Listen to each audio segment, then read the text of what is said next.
particularly important to me. For about 10 years, I was in academia, and I would teach innovation and strategy and technology. But I was constantly reminded of the story of Mahatma Gandhi, who was also called Bapu in India, Bapu meaning father. And this is the story in which this woman came up to Bapu, Gandhiji, and said, "Gandhiji, please tell my daughter not to eat sugar." And some of you may have heard the story. Gandhiji kept quiet, and then he said, "Come back after a month." And then, so they came back after a month, and then she made the same request. And then Mahatma Gandhi said, "Please don't eat sugar," to the girl. And the mother then asked, "Why did you not tell this to me a month ago?" And Gandhiji said, "A month ago, I was eating sugar." To me, this was my challenge. I was teaching and talking about innovation and strategy and technology without having that direct experience. So I left academia and then started a startup in Silicon Valley. That was about 10 years ago. And those 10 years have been the most amazing times in my life. I've not once regretted leaving academia, when I went through hell and all kinds of places. And I think it's that personal alignment, wanting to do the things that you want to do, that really you feel within you, and that goes back to the wisdom tradition. So for me, that triggered an interest in the wisdom traditions, in particular my own tradition, and that's the Vedanta, the Upanishad, and the Gita. So that's the quest that I'm on now, how to align those wisdom traditions I'm familiar with these three challenges at these levels. Very good, thank you, Ram. Eric, what do you think about the new normal? Thanks, Glenn. First of all, thanks a lot for inviting me up here. It's great to be able to share the floor with this esteemed group of leaders in the area. It's wonderful to hear this.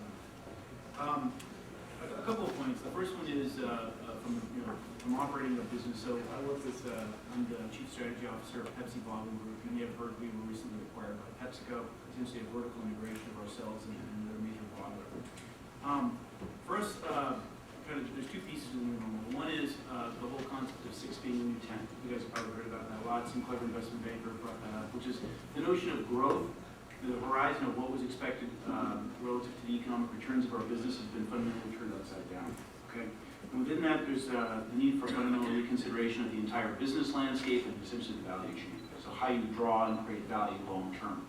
At the same time, we've seen that partially as an outcome of the changes in the economic landscape, another, I think, from kind of an evolution of how people are connected to goods and services and products, there's been a fundamental change in the consumer landscape, right? People are looking for much more value, esoteric value in terms of how they live and the relationships that they have with products that they consume, et cetera. So really kind of reconsideration of life in many ways, right? We've kind of seen a major shift away from kind of the hyper-premiumization of all categories and things, and to kind of more of a value of experiences and interconnections with people. So I think that what we've done at Pepsi, and I think what Ron just mentioned in terms of eating sugar and trying to tell people not to do that. We're still learning as we go. It's very, very early days, but our CEO has been very adamant in terms of taking a leadership position in terms of looking at sustainability across a variety of different dimensions. So for us, the first kind of major mission or vision of Pepsi is to reinvent ourselves relative to human sustainability. So it's about increasingly providing and addressing needs of health and wellness throughout our portfolio. Now, you're going to say, well, you guys sell soft drinks and you sell chips, right? But you're going to see the sorts of things that we're offering are really being fundamentally reconsidered. And we measure ourselves quite carefully relative to a variety of metrics.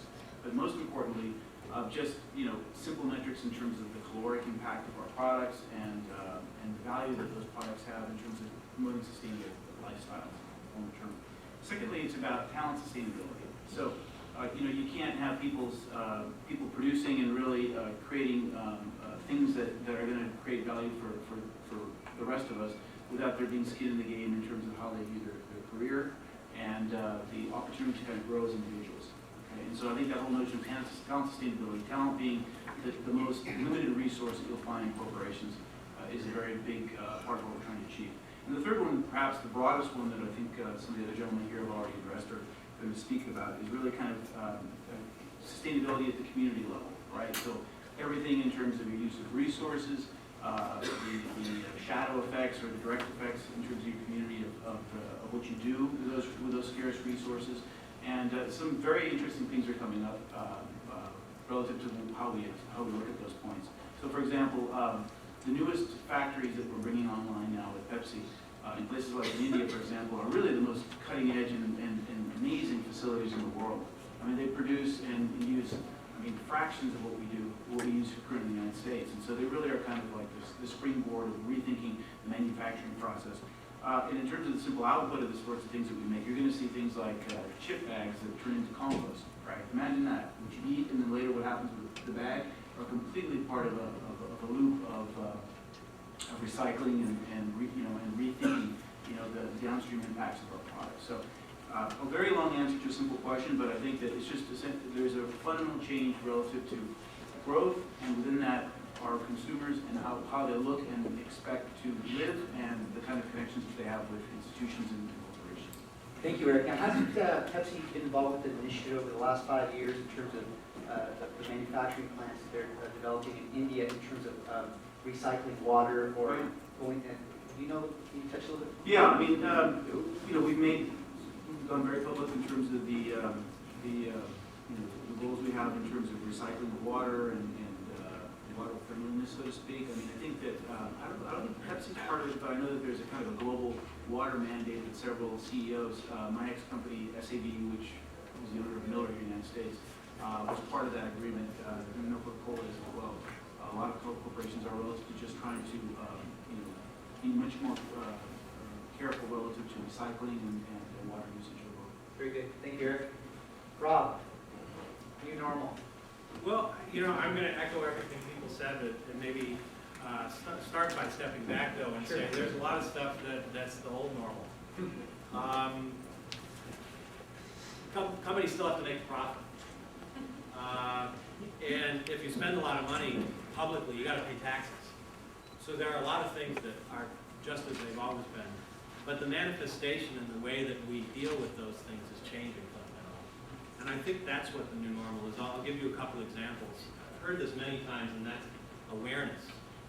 Of what are we aware? And it really is different today than 10 or 20 years ago. The things people are talking about in the public sector, in businesses, in business schools. For instance, I like making money. Let's be honest here. How many people like money? Okay, good. Great. 4. Wow.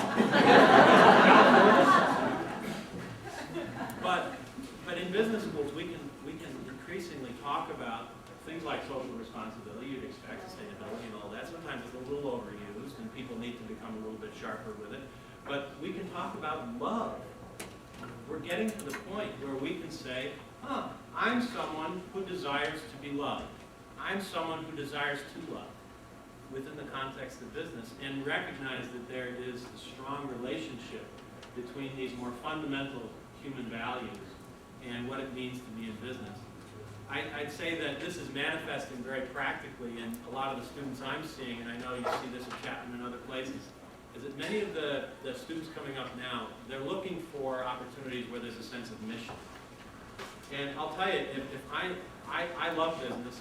Part of the reason I'm in business, I explained before, business, the private sector, is one of the greatest engines for driving a prosperous society. It has its problems, we have our issues, but it is one of the most effective. And when you feel you have a mission when you go to work, that you're creating products that are healthier for people or that satisfy needs and wants, it makes life different. I'd also say that there's a recognition